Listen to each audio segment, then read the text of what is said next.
Check. Okay, I'm recording on screen rec, so that's good. Good afternoon or good evening, everybody. My name is Abraham, Bayar, but I go by Abraham. I'm the current president of 17th Forward, North Carolina. Tate, would you like to introduce yourself briefly? Sure thing. Sure thing. Yep. I'm Tate Bennett. I am the current vice president and treasurer for 17th Forward, North Carolina. And And we do have a guest, so we might anticipate more on coming. But for those who are on right now, if you'd like to briefly introduce yourself, please do so. Sure.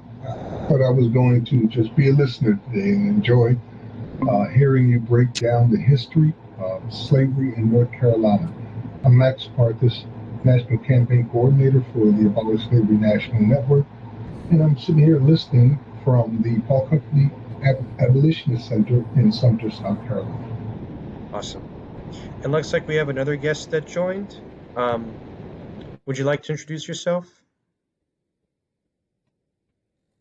You don't have to if you don't want to. We appreciate all guests coming along. Today, we're just going to be doing a quick presentation of kind of who we are, what we're trying to do, and then towards the end of the meeting.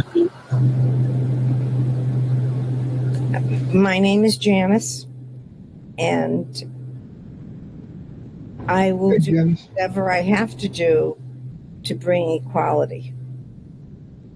Okay. Well, that's great. That's what we're here for as well. It's nice to meet you, Janice. I don't think we've met. And if there's any other guests that come along, Tate, they can introduce themselves after the PowerPoint.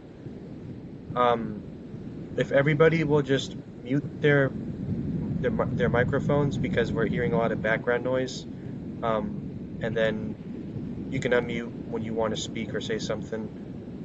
We'll go ahead and get started. Does that sound good with everyone? Okay. Janice, I think you're unmuted. Would you mind muting, please? I hear a lot of background noise. I have no idea how to mute. I've never done this before. It should be down at the bottom of your screen. Image of a microphone next to the image of the camera. Okay, it says I can't use the camera. Perfect. Yeah, that's good. So we'll go ahead and get started. Tate, if you want to go on to the next slide, and then we'll go from there.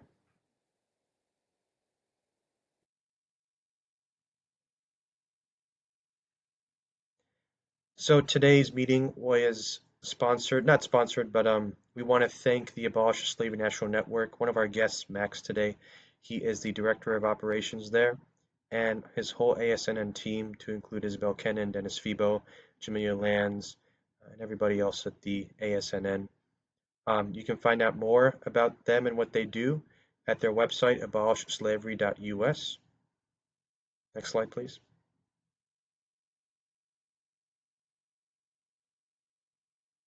So who are we? So again, my name's Abraham. I'm the president of 17th Forward, North Carolina. My friend Tate, who's also on camera, he is the current vice president and treasurer. We were founded in January of 2023 under the name No Exceptions North Carolina, but we changed it to better incorporate our vision and what we're trying to do in the state. We're still expanding as an organization and looking for more members. We'll touch more on that later during the presentation.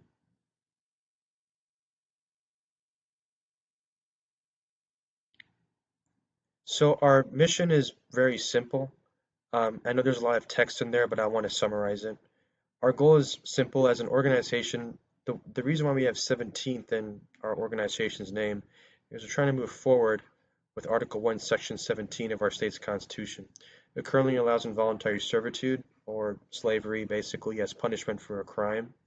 And our only purpose as an organization is to amend that exceptions clause to make sure that all 11 million North Carolinians in this state are not subject to involuntary servitude, slavery, or any of their derivatives.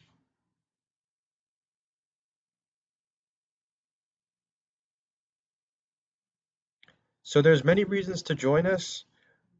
you will be contributing to a huge, not a very small organization, but with a huge purpose. Not only are more than 50,000 people in North Carolina incarcerated on parole, but they're also subject to this exceptions clause because our Constitution has pro-slavery text in it.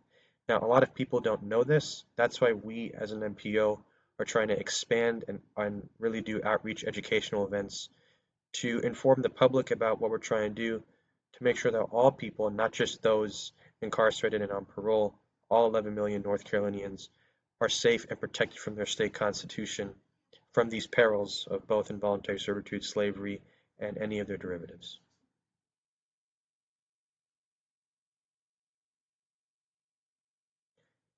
We already mentioned why work for us. Again, you'll have great leadership skills, great networking, collaboration, and you're also going to make a difference for more than 50,000 North Carolinians incarcerated on parole, and again, the rest of the 11 million North Carolinians as well. Most people think that this amendment is going to impact only those who are incarcerated or on parole. While that is true, the vast majority of people are going to be who are going to be impacted are incarcerated or on parole. It's also just going to serve as a reminder that nobody in the state, irrespective of their status, will be held to this. So that includes people residing civilly within the state.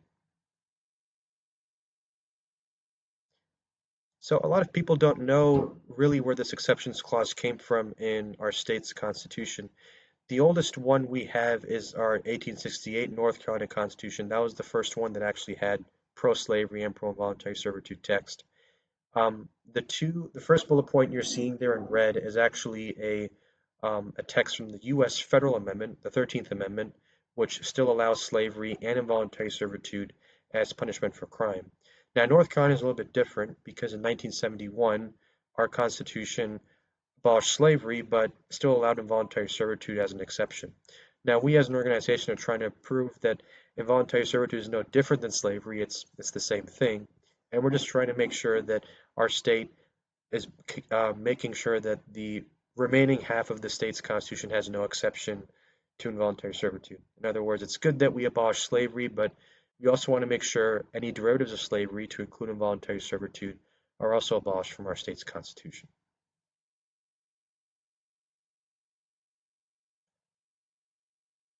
So involuntary servitude is defined differently by state. In our state, Article 10A of the General Statutes generally defines it as forced to labor, but the one we're concerned about really as well is you can use deception, coercion, intimidation, and even physical violence for a person who is inflicting the involuntary servitude on the receiver in order to get what the receiver wants or what the receiver has to do for the person that inflicts it.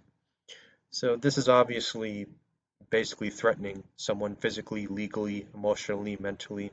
This is basically akin to slavery in itself. So that's why we point out that although it may seem that if slavery is prohibited and involuntary servitude is not, it's still like two pieces of the same puzzle. They both go hand in hand.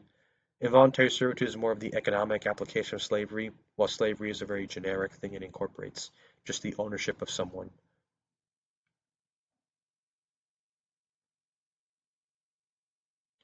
What many don't know as well is our state's general statutes not only prohibit involuntary servitude and define it, human trafficking is also seen as a derivative of involuntary servitude. Now, me and Tate were very surprised when we found out about this, but a person is found guilty in North Carolina if they hold someone to involuntary servitude. Now, there's an exception for this, obviously for those who are incarcerated because the Constitution of our state says so, but we still think it's very immoral, even though there's an exception to hold somebody to like traffic them as a person and hold them and use physical violence and legal coercion to get what they want is a basic violation of their fundamental human rights.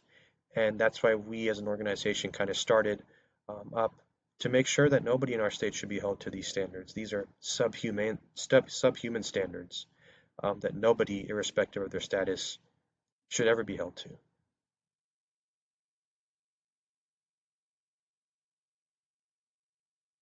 A lot of the stuff you can find on involuntary servitude in our state is found in the North Carolina Inmates Handbook. Anybody who is incarcerated or on parole and is subject to involuntary servitude from the North Carolina Department of Corrections, there's very harsh and severe punishments that can go along with failure to comply with involuntary servitude. For example, the ones listed here are not all of them, but they also include like 45 days in solitary confinement. That's what disciplinary segregation means. You can have an extra 40 hours of duty for every time you refuse. You can get demoted, so meaning you can go to uh, a more secure prison, meaning they're going to be monitoring you more, and you're going to have less leeway in terms of what you're going to be able to do. And you'll also get loss of privileges and limited draw of $10, not to exceed 4 months. I see Max put a question in the um, chat. We'll get to that, Oh, Max. it's a question and an answer for people that would say, would abolition put an end to prison work programs or community service? It's one of the most popular questions that we tend to get, and then I put an answer in since you were speaking about that. I see. Straight off our website, by the way. Right. So I appreciate that, Max. So one of the criticisms we get, but I'm still hearing a lot of background noise on you, Max. I got So you. sorry. So a lot of the criticisms we get is this constitutional amendment going to abolish labor itself or work opportunities or work programs for those incarcerated? And absolutely not. We're not trying to abolish any work at all in prison. What we're trying to abolish is forced labor and involuntary servitude and its punishments. We do believe that work develops people into more professional, and it creates accountability, and it helps them with maturing, and it's part of the rehabilitation process as well. They see value in work, and we think work is a human right, but we don't believe work should be exploited and forced on people because that in itself is not morally justifiable. So we're absolutely not against we're not trying to abolish prison labor programs. We want to keep them, but we just don't want to keep involuntary servitude. That's a huge criticism we get. Uh, Next slide, please, Tate. So what we as an organization have done it's been very dynamic. Our representative in my district specifically, his name is Representative Alan Buwansi. Oh, did you have a question, Max? Yes, I did. Could you back up and read what the punishment for refusing to work is?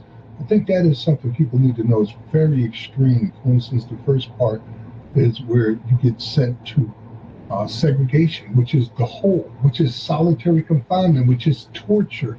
You get Right. tortured for refusing to work. Yeah, exactly. We did talk about that, but I'm glad you elaborated on that, Max. Yes, in North Carolina, somebody can be segregated up to 45 days. That's like a month and a half of just pure isolation. And one of the worst things you can do to a human being is sensory deprivation, which is what solitary confinement does. And sensory deprivation, from what I've heard with many inmates, they say it's more moral to kill somebody than to put them in solitary confinement and put them in sensory deprivation. So it's actually a more harsher punishment than many people make it seem. So that still exists in our penal codes, all because of involuntary servitude. That's a good point, Max. Next slide, please, Tate. So the man you see on our screen, he's my representative right now. His name is Alan Buwansi. He ran for election in my district, which is Orange County, North Carolina. One of the things that we talked about if he ever ran and got into public office was he would introduce a bill to amend our state's constitution to prohibit both slavery and involuntary servitude. So if you actually want to take a look at it, you're more than welcome to on the state legislator's website. It's currently under North Carolina House Bill 822, and originally this was around April of last year, April 2023. But put language on there that says both slavery and involuntary servitude are forever prohibited within the state, period, with nothing else coming after. Um, so, yeah.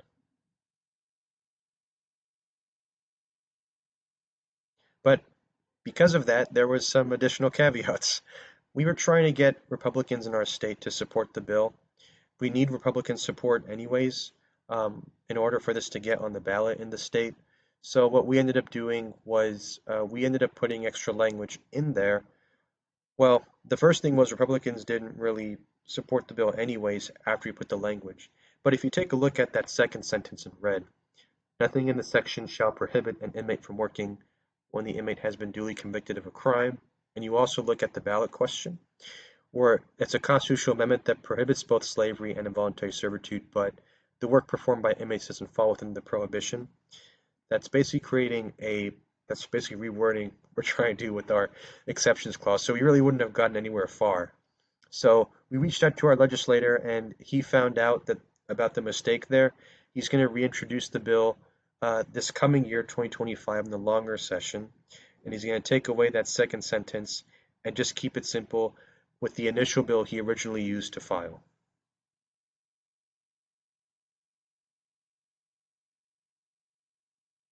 So that's really been what we've been doing. Again, our goal is still to kind of promote education and outreach. That's our whole purpose as an MPO, and raise awareness on this issue, and not just raise awareness, but also act on it. We want people all across the state, irrespective of whatever their political beliefs are, to stand up together and say, slavery and involuntary servitude in any form is immoral. And we have seen, and we'll get to this later on in the PowerPoint, but we want this bill to be kind of a standalone bill. So there has been many talks of people wanting to add on like wages and labor and reforms, and that's good and all. We absolutely are not against that. We're just worried that if we added on more bills, it's going to make it more complicated, more partisan, and at the end of the day, it's not going to get to where we and other organizations that can pick up after us to where we want to be. So what we're trying to do is like we're trying to address this at the root cause. When you amend the state's constitution, the highest law in the land for North Carolina, um, it creates this opportunity for other organizations interested in reform, accountability reform, prison reform, equality reform. It gives them a stepping stone to kind of go more like the branches of the tree and make those reforms, all because of the work we've done at the root cause. So that's why we're trying to keep it very simple. But again, this will open the opportunity for others to move on and improve on this once it's hopefully on the ballot and amended. Next slide, please, Tate. So Max already mentioned this regarding work programs, and I've already mentioned it too. We have a lot of um, concerns, and especially our critics saying, what is this going to do to work programs? Does this mean that are we going to have to pay those incarcerated a higher wage? Are we going to have to turn down the whole prison system from like the ground up? Are we going to have to abolish correctional officers? Absolutely not. We're not advocating for any of that. All we're trying to do is keep it simple. And we're just trying to say, hey, our state should not support any pro-slavery text in the Constitution. And that's simple. Everything else will be dealt with by the state legislator, by other MPO groups. And I'm pretty sure it's going to create an easier opportunity for reform advocates and other reform groups to kind of continue where we left off. And our message to those who, specifically the Republicans um, who were against our bill, it was just very simple. Just finish what they started. Their party was actually the one that was very pro pro 13th Amendment in terms of abolishing slavery. But again, that exceptions clause is what still lingers on to this day. And we just want to make sure that everybody is kind of keeping to their word. Next slide, please, Tate.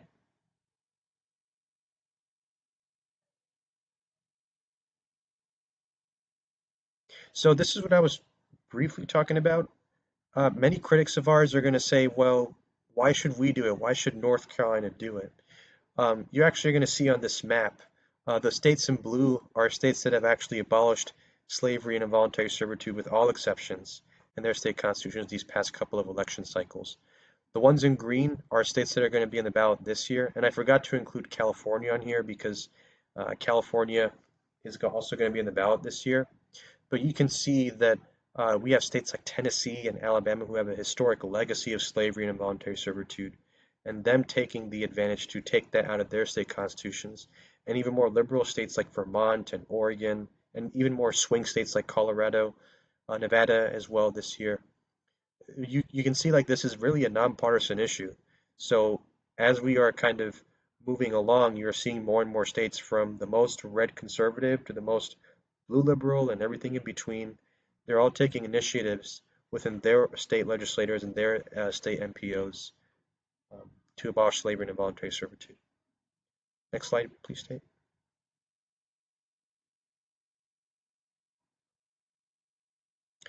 And those states you see in orange, by the way, including ours, are all the states that are currently or are working on slavery and involuntary servitude prohibition. That's a lot of states. I mean, you're It talking looks about, good too. yeah, you're only talking about what, maybe the northern part of the country, South Central, and a few other states in the eastern seaboard. You can see this is a growing national movement. And if you want to find out more about this, if you're not from North Carolina, or if you have maybe other people in another state that might be interested in this, you can reach out to the Abolish Slavery National Network. Again, their link is there. You can also Google it. They have a more comprehensive overview of how other states are doing it, because me and Tate are only limited to North Carolina. We really don't, it really doesn't impact us what's going on in Virginia or Georgia, because there are other groups within those other states that are working on the same issue. But you can see, like, this is something that's pretty unifying, and I'm pretty sure like in the next couple of years you're going to have more states in blue, meaning more states have abolished slavery and involuntary servitude in all its forms. Next slide, please, Tate.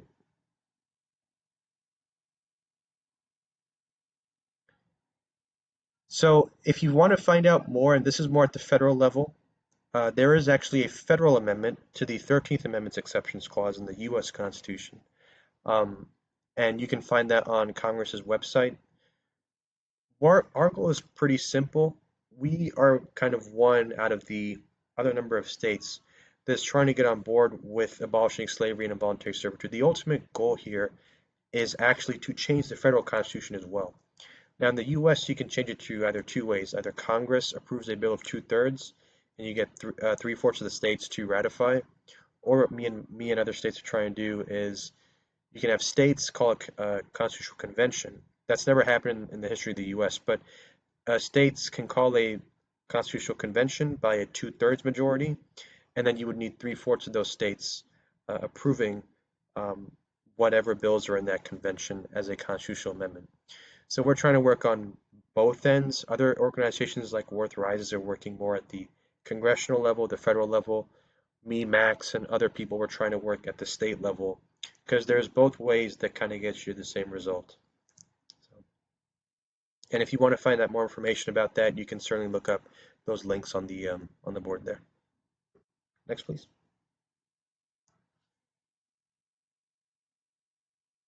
So, like we said again, we are an outreach and educational event. We want to take anybody that's interested in helping out our cause. All we really do is have events geared towards educating people about involuntary servitude and slavery abolition.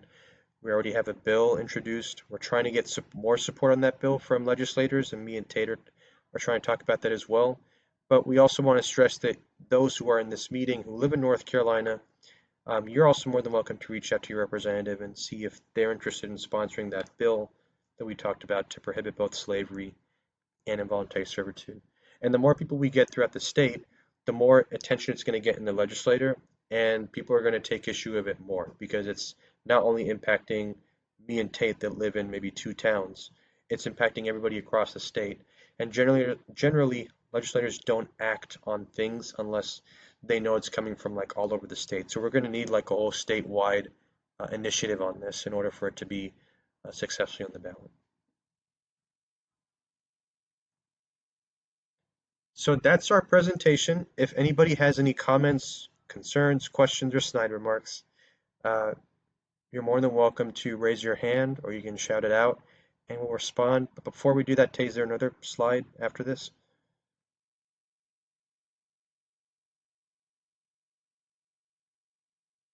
Okay.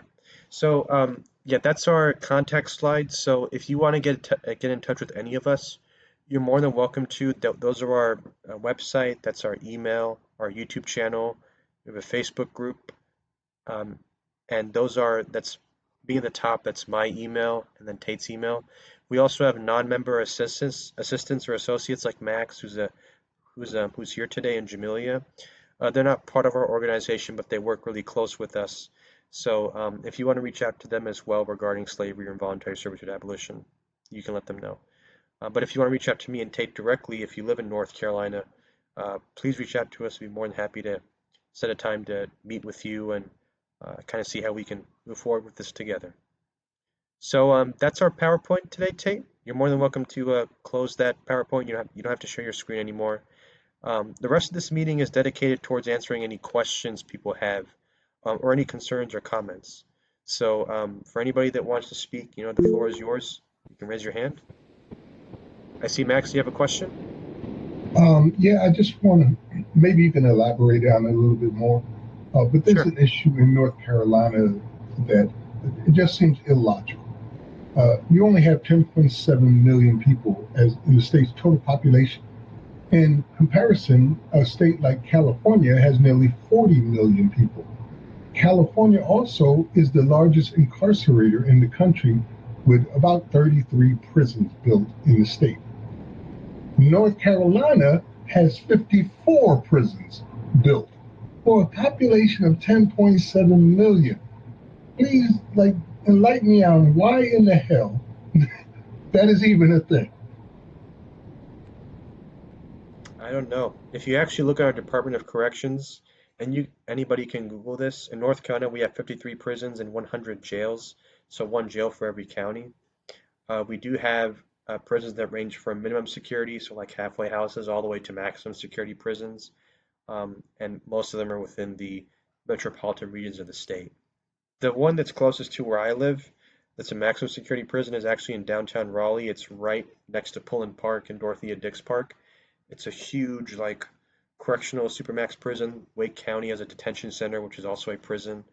And yes, people who are in there are subject to these conditions because there is no independent oversight agency in North Carolina that can hold those people who are responsible for looking over those incarcerated accountable if any violations occur. And they don't have to because of this exceptions clause in the Constitution. They can legally get away with it because a court would just rule, well, because it's in the Constitution, it's completely legal.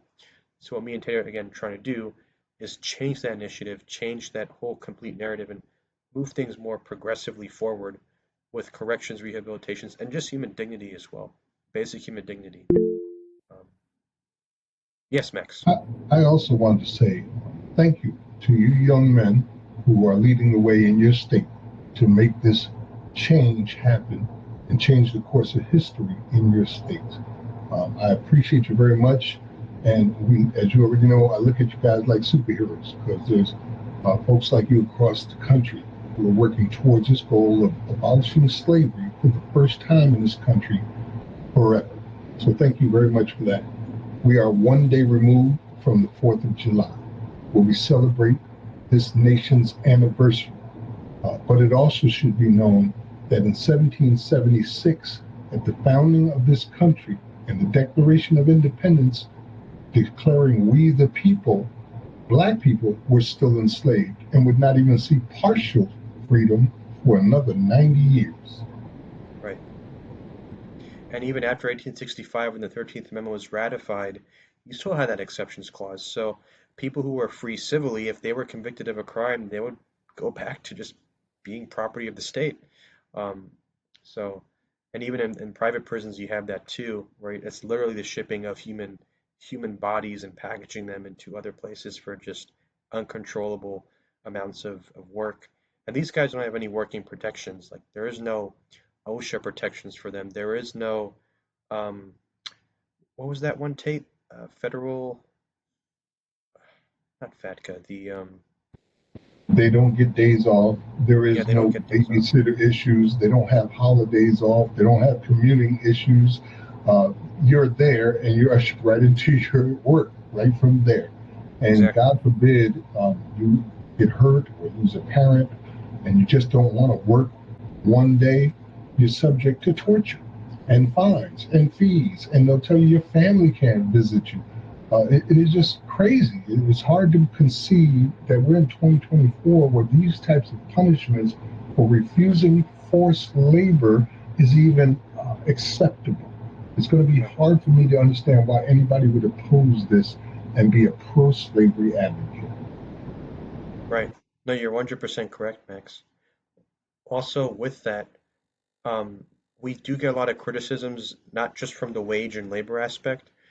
We get people all the time saying, why do we need to give people who did the most horrendous crimes, like murderers, rapists, pedophilia? I mean, we have to give these people a break after what they have done to their victims. Most people in North Carolina, like 90%, and Tate, you can show them the slide again. Um, the vast majority of people in this state, 87, 88%, are convicted of nonviolent crimes, which don't include murder, rape, child offenses. So just to kind of blanket that term on a maybe a few thousand, maybe just not even a thousand, we're talking maybe a few hundred people incarcerated, you're going to paint that on the rest of the 50, 60,000 people. I think it's up there, Tate. I think it's in the second. Yeah, keep going up, up, up. Uh, just keep going up till I tell you to stop. Okay, right there. So the very first bullet point there, this is the North Carolina Department of Corrections. Uh, Almost 87% of people who are incarcerated by the North Carolina Department of Corrections are labeled as nonviolent. So that's like more than three-fourths, like more than more than 5 out of every 6 people are in prison for nonviolent offenses. And we get criticisms all the time for saying this is going to give a free pass on those violent offenders, which make up a absolutely small minority in our state. And given that our state plans, I think, on abolishing the death penalty and maybe life sentences, we're going to have soon in the future where most people who are incarcerated are eventually going to be released from society. Um, and how would you want somebody who has been held accountable, who has done their time, how would you want them to come back out of society? Would you want them to come back out as making their own decisions, being independent, trying to be productive, lead a good example? Or would you want to get somebody who's been released and they become so institutionalized and tortured they don't know how to better themselves, and then they just keep on repeating this cycle over again of coming back in and out. So that is an argument we get, but we have to look at the data and see what the data says with the arguments. And quite frankly, a lot of the statistics that we have found completely go against the objections as to why we shouldn't do this regarding this amendment. I'm going to open up the floor for our guests. Jainism Travels and Sean, did you guys have any questions or comments you want to make? I have a question. I came in a little bit late, so you may have covered this, but what is the exact language of the bill? I know the way it's framed is very important to Yes. how people react to it.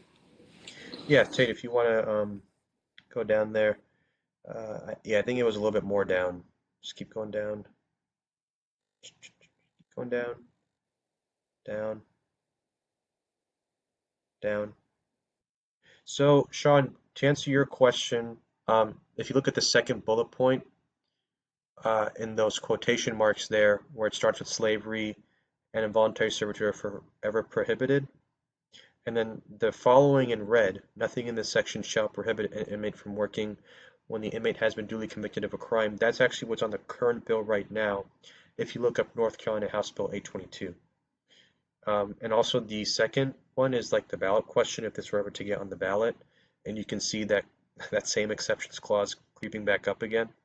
So what me and Tate are trying to do is we're trying to reintroduce the bill with purely clean language. Like, no, don't make it more complicated than it needs to be. Don't add like these ambiguous terms, because if I were to read this bill, right, it can mean that this is not going to prohibit maybe voluntary work, but one person can also think of it and say, this is not going to be, this is absolutely not going to be implicated on those convicted at all.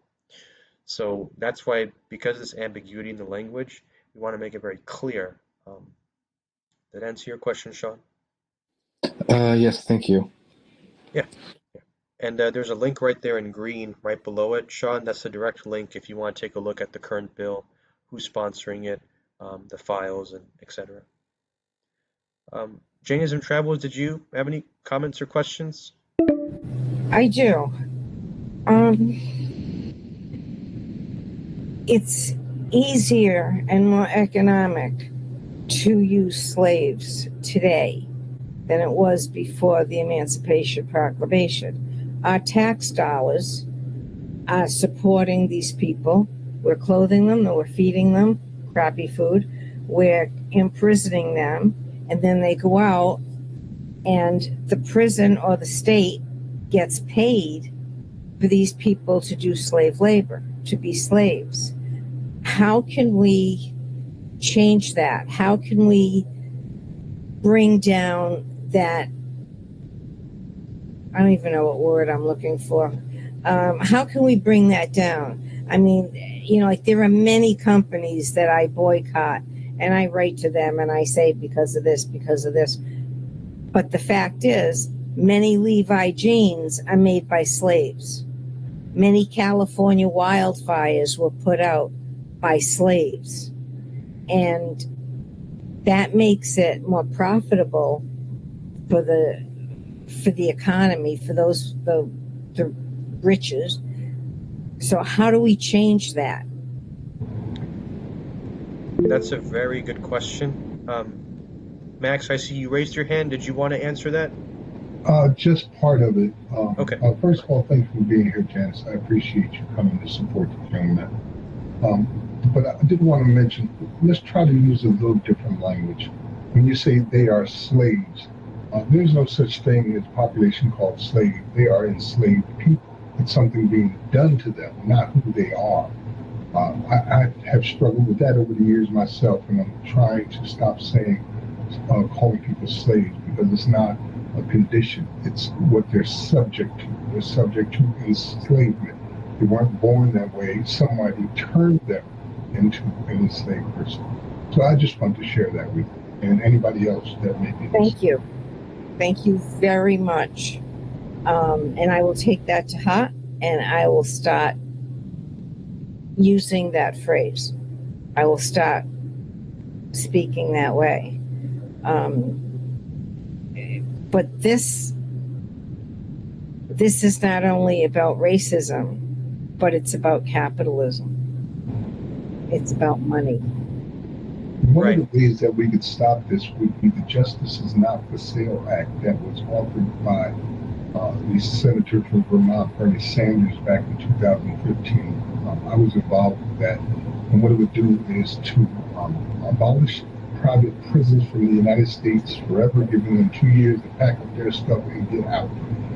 And that type of action would really send ripples throughout the entire prison industry, showing just how illegal what we are doing is economically. Because when you have prison for profit, it creates a demand for prisoners. Doesn't matter how much crime you got. And they even have contracts right now with some of these prisons like Fort Civic or the GO Group, where they are guaranteed 80 to 100% occupancy at all times, regardless of the crime rate in that state. And in some of the states, like they had in Colorado, if you have a number of beds with nobody in them, the state still has to pay for it under a low crime tax.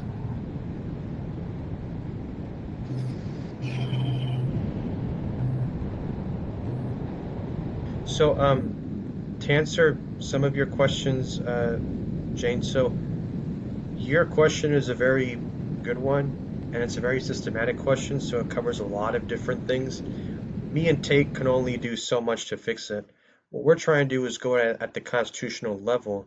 Our hope is that once we do abolish it, constitutionally speaking, other interest groups who are trying to make, who are trying to end this practice we're doing can kind of take advantage of that. So, if you want to, like, say, for example, build a bridge, right, from the mainland to an island, what me and Tate I mean, there's multiple ways of doing it, but what me and Tate are trying to do is we're trying to, like, create, like, that foundation. We're trying to build that bridge from maybe, say, the bottom of the seabed all the way to sea level, and then those other people, like, once that foundation is there, then other people can build the roads, the cables, the structures, etc.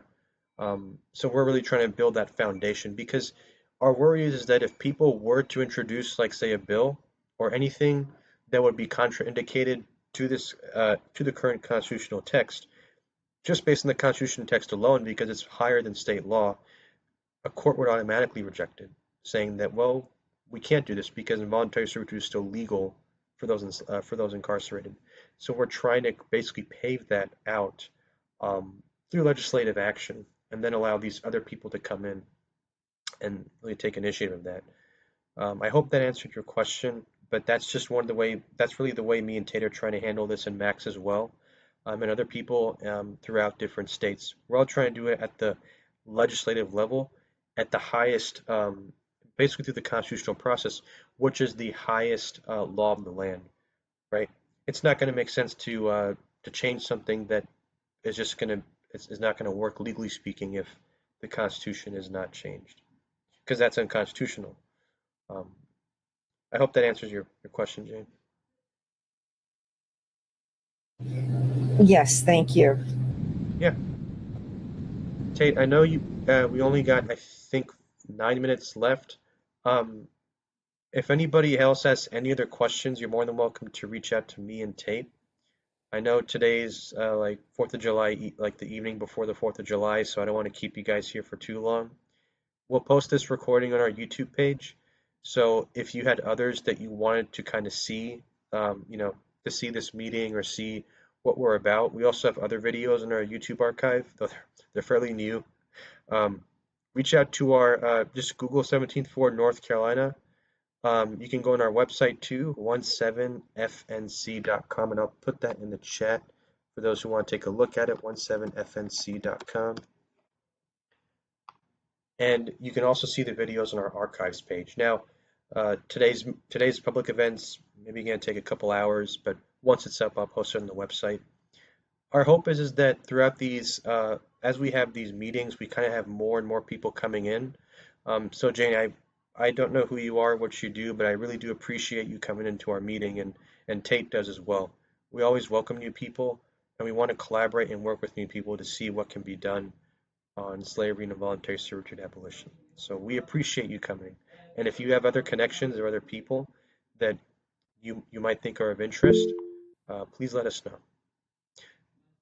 So we thank you for that. Sean, you got a question? I see. Yeah, I'm wondering if you work with any. I know you talked a lot about being like local North Carolina. If you work with any groups that are national, like I know like the ACLU is involved, and if you have any other groups that you work with locally that are actually on the national level, so trying to create your own coalition as well, and just seeing who's already out there working with people. So really the only one we work with, Sean, is Abolish Slavery National Network with Max. We really, because it's a state issue, we try our best to keep it local. We have several federal MPOs or MPOs that work on federal issues, but have, like, for example, different chapters throughout different states. We were trying to get All of Us or None to come to our meeting, and they actually have a chapter in North Carolina. I believe one of them said she may not be able to come, but she wanted to see like the meeting. So we'll provide them with all the information. But to answer your question, Sean, we don't really work with any other like federal organization because our issue is really a state issue. We could work with federal organizations, but they're mostly going to be focused on like federal policy, like federal bills in Congress, not really at the state level. They might be like a good sponsor or a good add-on. It's also really hard to work with other organizations outside North Carolina. So, for example, if we worked with somebody in Tennessee, right, which is our neighbor to the west, um, sure, they'll give us some good insight and some good output, but because they're not in North Carolina, a lot of legislators don't really like to take their word for it. Max, you had a question?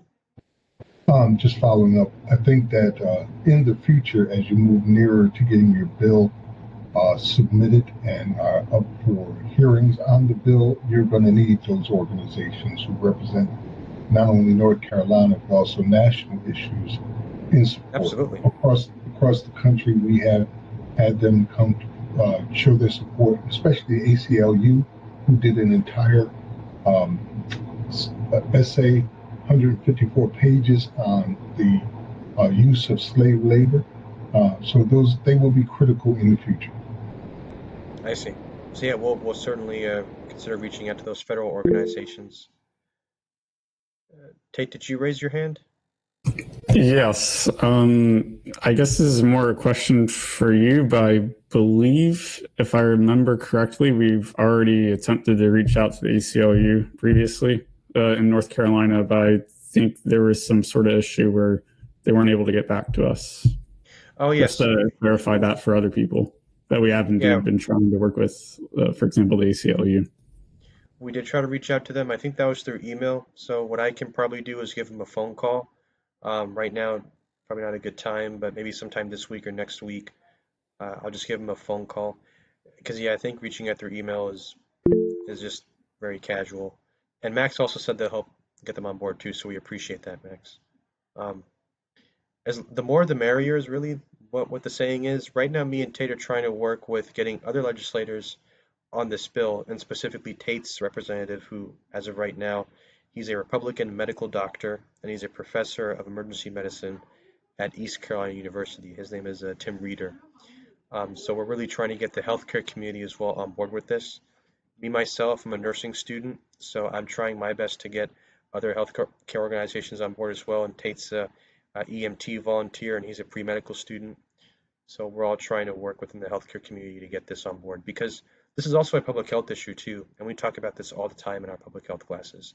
So it's not just like those people from the legal aspects, right, from the more legal administrative side.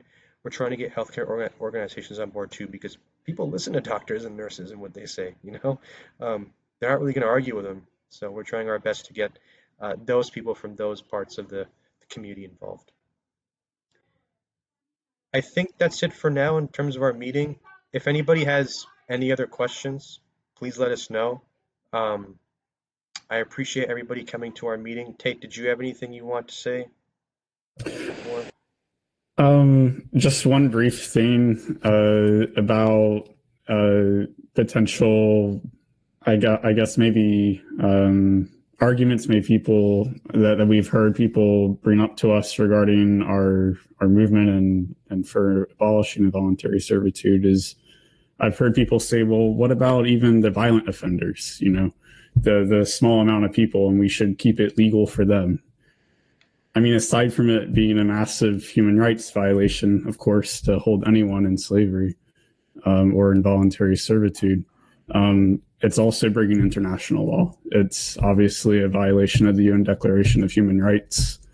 And so for people that are concerned about law and order, particularly people who are tough on crime, you know, from particularly from people who are usually Republicans and who decline to help us due to that issue, saying, no, we need to be tough on criminals.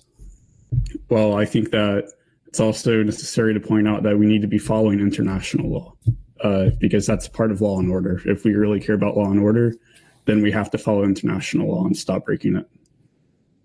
Right. Yeah, that is true. And it's okay to be regarding the tough on crime stuff. Actually, me and Max talked about it as well. It's tough on crime is not really the issue. It's a lot of those people are more pro punishment. So tough on crime just means you want more, I think, accountability on crime, which I can get where they're coming from. But the way they kind of treat crime, like the reactionary things to it, it's really inefficient. So it's they're more pro punishment, pro vengeance, punitive. They're not really focusing on, like you were saying, Tate, law and order, what the law says, how human beings should actually be treated. But we want to make sure we can educate them in a very diplomatic way. We don't want to burn bridges at all. That's not the point of our organization. Um, I don't know how long this meeting's going to end, guys. It might kick us out any minute. So we appreciate everybody coming. We hope you enjoy your 4th of July break.